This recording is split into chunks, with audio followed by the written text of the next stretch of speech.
Reaction to the Champions League draw, please. First of all, I would remind you all that we play on Saturday against Watford. Only that we don't forget it in the next few minutes. So, yes. Meanwhile, I didn't expect anything. I didn't wish anything. It was, I said before, I don't think that it's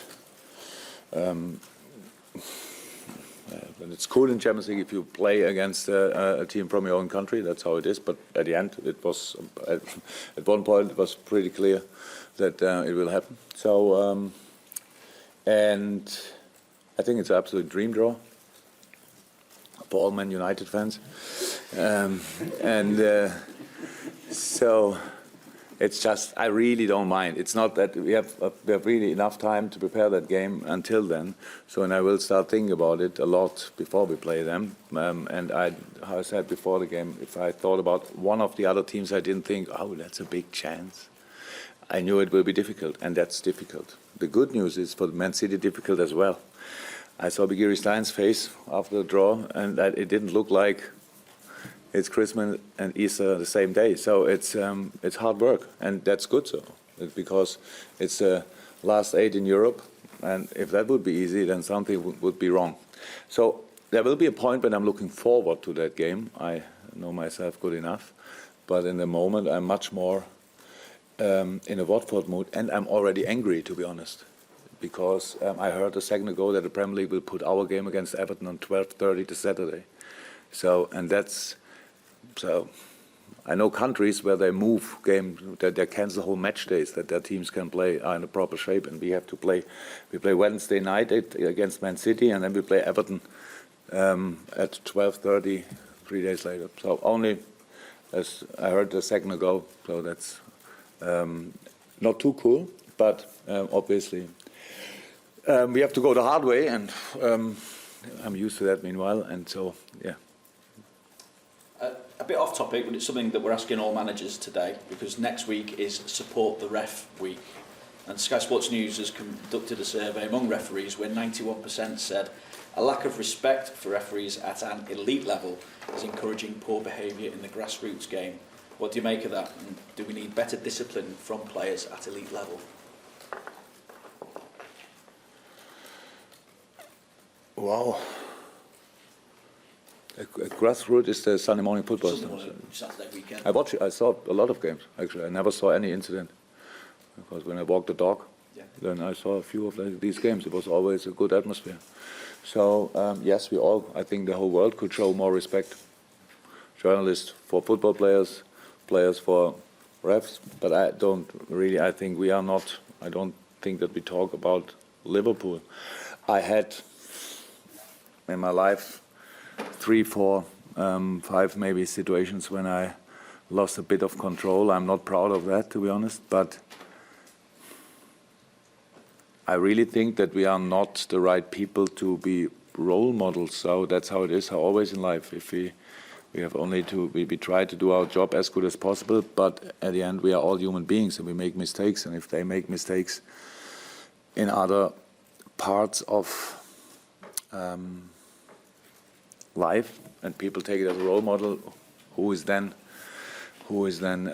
makes the fault? So I really think that would be a big job if we have to take this responsibility as well. Yes, but we need to show respect. I think we do that with Liverpool. We do that. My players are fantastic. We are always on top of the table of first 3, I think, for second at the moment. So we moan a bit afterwards, how it is normal when the decisions are not right. Not sure if that's enough, because it never changed anything. So, but showing respect is an issue for all of us, and not only for football players and football managers. I really think it would make your life too easy if you put the responsibility on us and say, yeah, that's because of you. If you talk about ref, I know that we cannot play that game without referees. That's how it is. That means we need them, absolutely. They could not whistle without the players, by the way. It would be crazy if they run around with a whistle in their hand and nobody plays football around. So that's, if you want, we need each other. And so I think it's a good moment, to be honest, refs and players' behavior, managers' behavior, and there were much more incidents in the past. So I think it's getting better. So maybe I'm the only one who sees it like this. I don't know. Do we talk only about this because it's this specific day, or is it an issue? Because it's this specific week next week. It's next week, a whole week. The ref, it's an initiative to obviously help the game at grassroots level as well. How is that? I saw for sure 30, 40 games. It was always completely quiet. Maybe it's because of the region where I live, but but it's the atmosphere there is really cool and relaxed. They all want to play football and need somebody who takes the whistle and makes the decisions, and they respect that. So that's how it should be, actually. And in terms of this weekend and the game against Watford, obviously, now I'm awake. In your time here, though, Liverpool have never suffered back-to-back defeats in the Premier League. What is it about your players that generally brings a response when you have suffered a defeat in the league? First of all, that's good news, but that doesn't mean anything. That only means we have to do it again. So don't know exactly. We expect from ourselves that we win football games, and especially if you lost a game like the last one, then you want to. In an ideal world, you would play 3 hours later and can change your own mood, actually. And so that's we keep that kind of revenge feeling or whatever during the week, because we have to and we want to go back immediately on the other side, on the winning side. And but I saw the game from Arsenal against Watford, to be honest, and the end was 3-0, right? So that was not a 3-0. That's only the result. There we saw the game. It was completely different. Watford was really strong that day. Missed a penalty, created chances, caused them problems, a lot of problems. So they are actually in a good moment result-wise. The last one didn't look like that, but yeah. We respect them a lot, and but we have our own targets, like always, and we have a home game. That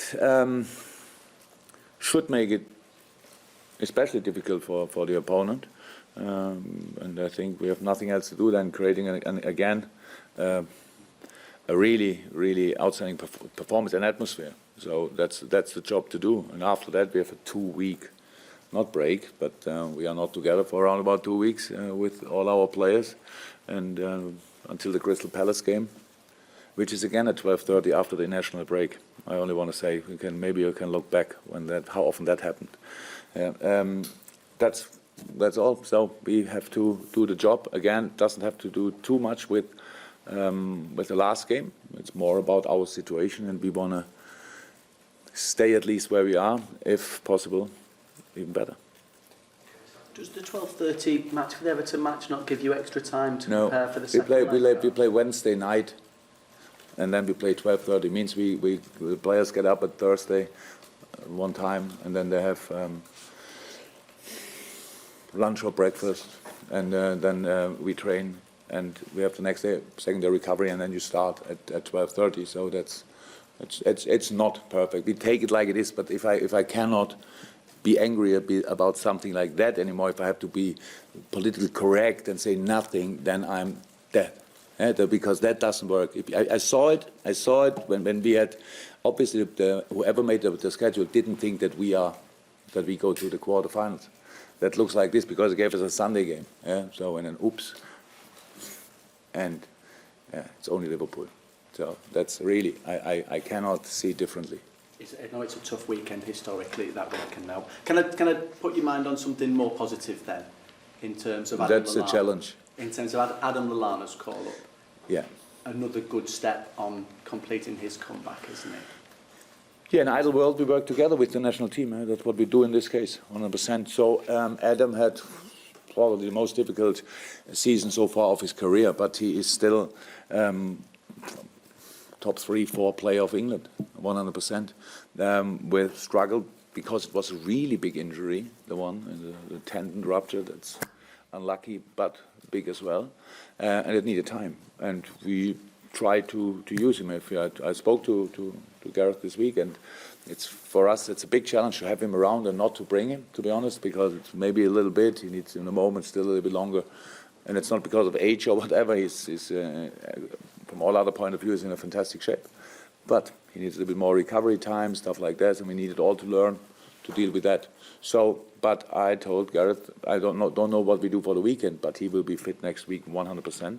So if you want to invite him, you're welcome. If you want to play him, you're welcome. So he's ready to play football, obviously. But so our job is to use him as often as possible, and if we can do, prepare him for the World Cup as well. So that's why he will be fit in the summer. Yeah, that's only too late then for the whole season, for the last season. But then from this point of view, I'm pretty sure everything will be good again. Because more match time, ultimately, does that help you? Which match? No. More match time So throughout the next 2 weeks. is a positive Yeah, thing, if he isn't could it? play minutes, of course it would help us. It would help him. Yeah, of course. Thank you. What's been the reaction this week then from the disappointment with Manchester United building into Watford? Because I guess you're not always in a bad mood. No, it's true. Which kind of reaction? What do you Reaction from the players and yourself? Look, we do the analyze. If you have to have so many different views how you can look at this game. So yes, we around the 2 goals we conceded, our formation was not right, our behavior around the challenge, Dejan and Lukaku was not right, protection was not good, a little bit too late in mind, stuff like that. That was a thing we spoke about. It should not happen in a game like, it should not happen in any game, but against United it should not happen for sure. So we opened them a little bit the door for these 2 goals. And the biggest chance was the Mata chance, so that was, it was crazy how free he was in the box. Apart from that, we controlled the game, we dominated it, we had the ball, we created chances, we were constantly in the box. And now if you see, you cannot, against a deep defending side with the quality of Man United, creating chances is a real job to do. And the situation around the handball situation of Valencia, if anybody would say it's a handball or not, but the ball touched the hand, it was a perfect play. So at the end, Robbo is in a box in a fantastic position, and if the hand is not where the hand is, then Sadio gets the ball. So you cannot play it better. So where's my blame now for the players? I say you have to cross like this, that the hand cannot be, they don't hit the hand, that's not possible. It's similar, Roberto and Sadio. It was a fantastic little piece of football. Sadio would have been in a fantastic situation. So only take these 2 situations and a few more, and then we had set pieces were absolutely okay. We had them pretty much all without hitting the target. So that's all things. So we were not happy about the result. We were not happy about the performance, but the performance was not as bad as the result.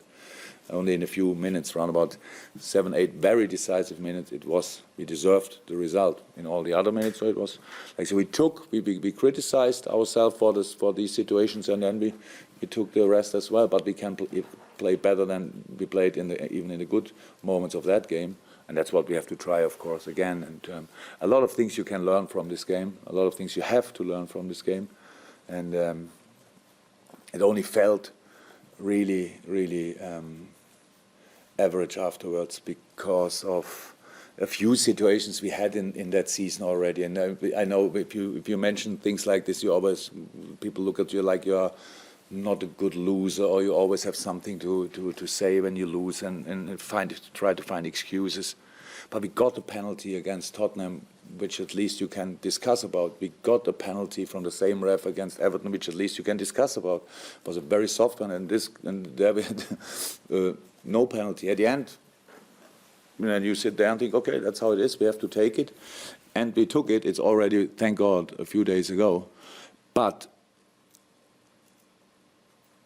without striking back in an overly aggressive way, because we never did that, we use it as motivation, for sure. It's important. You just a little bit in professional football and professional sports, you need to be a little bit angry to bring your best on the pitch. So we are that. We respect the rules, but we are that. And after a game like this, is a little bit more.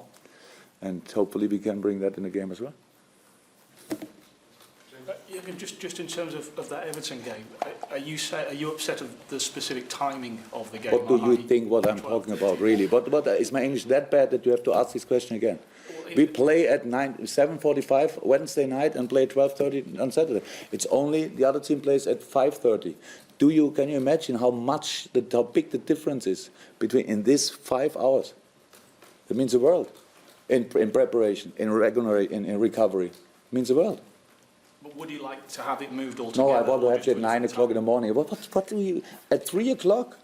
At 3 o'clock, normal game, we had, usually it was on Sunday, 2:15, I think. Well, put it on a normal time, and not at breakfast.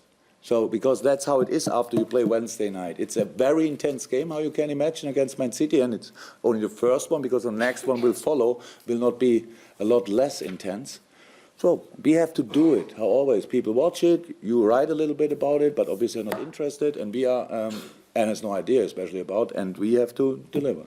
So, and I'm not happy about that, because I'm not happy all the time, I'm not smiling all the time, by the way. So. Just a quick one on Alex Oxlade. I thought you want to ask again about that. That would have been really funny. He's obviously been recalled to the England squad. Is that just rewards for his performances over the last couple of months? You have to ask Gareth Southgate about it. I don't invite English players, so I cannot answer anything. I would have invited him if I would be the English manager, but it's not my job. So he played. I think that Alex improved and developed really, not improved, developed a lot here, and so it makes absolute sense. He's a top player, without a doubt. Now, thank God, hopefully he stays like that. He's fit, yeah, and he can help England a lot, like he can help us a lot. On development, Trent has started the last 5 Premier League games for you, which I think is his best run in the team. He came up with a little bit of criticism last weekend, which maybe makes him fair. But how have you seen his development this season in that right back spot? The reason why he's playing is not because he's Trent or a Scouser, it's only because of his quality. So that's why he played, and I think his quality is obvious. His areas for improvement are obvious as well. So that his strength is a little bit more in the offensive part of that position is obvious. And the goal he was involved 100%. The first one of Rashford, yeah, that was of course not best defending, but not from him alone. No, that he is the youngest of all the players who made a mistake around that situation. So it always can happen. That's not a big thing. In this age, you will make mistakes. There's no chance to avoid them constantly. Then it's all about the reaction. So that's how it is, and I think he reacted in the game already pretty well. He was not too impressed by that, and yeah, a very good way. But with Joe as well, who had a little injury actually only, but that sometimes can mean you're out for 2-3 games. So because the other one is playing pretty well, and that's what happened. Yeah, but now we will see who will start the weekend. Any injuries ahead of the game, the Watford game? Not that I knew. No. Oh, sorry. Thank you, Jürgen. No, thanks. Welcome. Have a good weekend.